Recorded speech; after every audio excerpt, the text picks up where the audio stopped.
CWR. So it's Thursday morning and we do it every Thursday here on CWR Breakfast. It's time to get some film recommendations with our film critic James Luckford, our movie reviewer and critic from Stratford-upon-Avon. Very good morning to you, James. How are you keeping?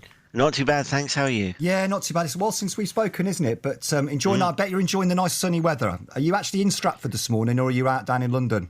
I am in Stratford this morning, and it is, yes, absolutely sunny, and there's no better place when the weather is good than Stratford-upon-Avon. I always think you can always win Stratford when the weather was nice.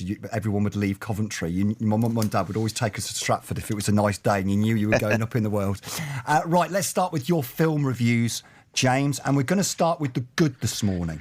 Yes, my good this morning is Everything, Everywhere, All at Once in cinemas Friday. Michelle Yeoh and Jamie Lee Curtis star in this movie about a mother who must save the world by fighting a threat in multiple dimensions.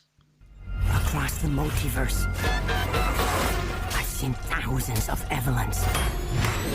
You can access all their memories, their emotions, even their skills. There's a great evil spreading throughout the many verses. And you may be our only chance of stopping it. And where's this film pitched then, James? This is sort of aimed at adults, kids? I mean, it's... It is, I suppose, very similarly pitched to the Marvel film Doctor Strange and the Multiverse of Madness, but in a sort of a bit more of an independent sensibility, definitely pitched at adults. I really like this. It's a bit of a breakout hit in America, and it's easy to see why. A bit surreal, a bit different to a lot of mainstream things, but still got a lot of heart. And Michelle Yeoh, who you might remember from Crazy Rich Asians, or as the Bond girl in Tomorrow Never Dies. Yes. She's just fantastic. Mixing action, comedy, all of it. Just definitely worth checking out for me. And I guess the thing is, I mean, is when you say it's got like a cult status and it's sort of surprise hit, is that because it sort of breaks the norms? I'm thinking, is it kind of like the Ant-Man of the superhero world? It was so kind of a bit different. Turn it on its head. Yes, I think so. And it's just something I think in the cinema, particularly at the moment, the stuff that's breaking through is big budget, is recognizable sort of branding like Marvel and, the forthcoming Top Gun. This is an independent movie. While it has similar sort of themes to a superhero film, it is its own thing. So I think that's very unique in today's world to have something that isn't already associated with a familiar franchise breakthrough, and I think that's because it's just very unique storytelling and an enjoyable film. Oh, great. I think I will give that one a watch then, because I'm not a big fan of the Marvel superhero series, but something like that maybe would if it's a little bit different. Right, let's go to your bad next, James, and you've gone for something which is a documentary. Yes, my bad is the documentary Wake Up Punk in cinemas now, and it's about the 2016 protest which saw £5 million worth of punk memorabilia set alight. I think the song that summed up the punk movement better than any other was from the Sex Pistols, and it said, "We are so pretty vacant, and we don't care." And we were pretty. We were gorgeous. I'm surprised on this one, James, because knowing some, when we've spoken in the past, and I don't confess to be an expert in what your likes and dislikes are, but I would have thought this would have been something that would have appealed to you. Absolutely, yes. I do like a great documentary is always worth watching, and there have been some fantastic documentaries on the punk movement in particular. I'm thinking things like The Filth and the Fury from a few years ago. There's just not enough to this for me. Beyond Vivienne Westwood, there aren't a huge amount of big names from that scene, and no one can really agree on what the era meant, or if it still has an impact today. I think it sort of loses its way. And is it long? It's not long. It's only about an hour and a half long, but I think it's sort of a lot of conversations about what the punk movement meant and where it is today, and none of them seem to reach any kind of conclusion. And I think it sort of wanders a bit. And compared to the really well-made documentaries that have come out, in the time since, that huge impact punk made, this just doesn't really cut it for me. Oh, that's a shame, because on paper it would have been a good documentary. And right, let's go to On Demand, and you picked something from the animated Disney Plus series, James.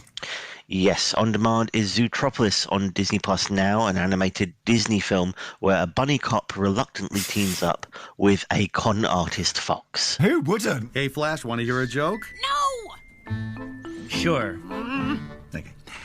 What do you call a three-humped camel? I don't. No. Pregnant.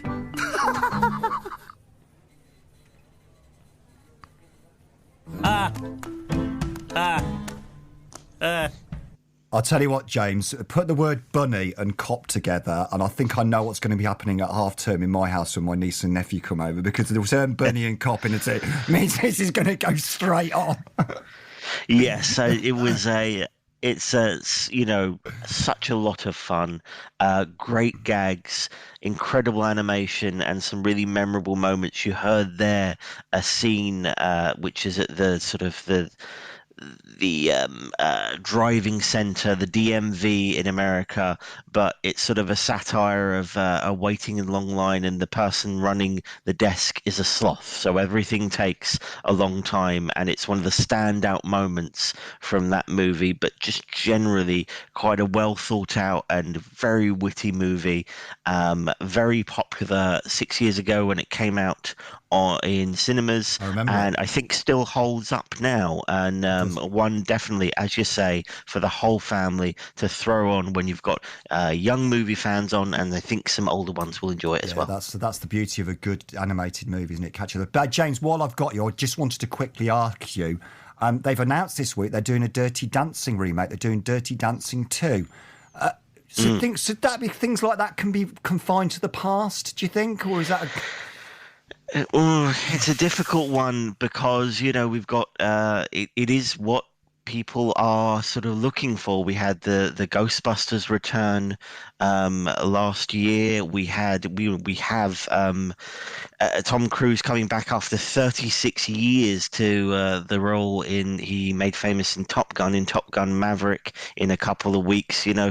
People are sort of drawn to that nostalgia, drawn to the familiarity. I'm not sure where you can go with Dirty Dancing, particularly with the, unfortunate passing of Patrick Swayze a few years ago. But I'm not going to be complaining if anything that brings people back to cinemas in these times after all the extended time of cinemas being closed, anything that works, frankly, and if it's a good sequel, I'm all for it. Yeah, I'm just hoping I don't have to go on the dance floor and some woman throws herself at me and takes me through the chairs 3 rows out trying to hold her up, James.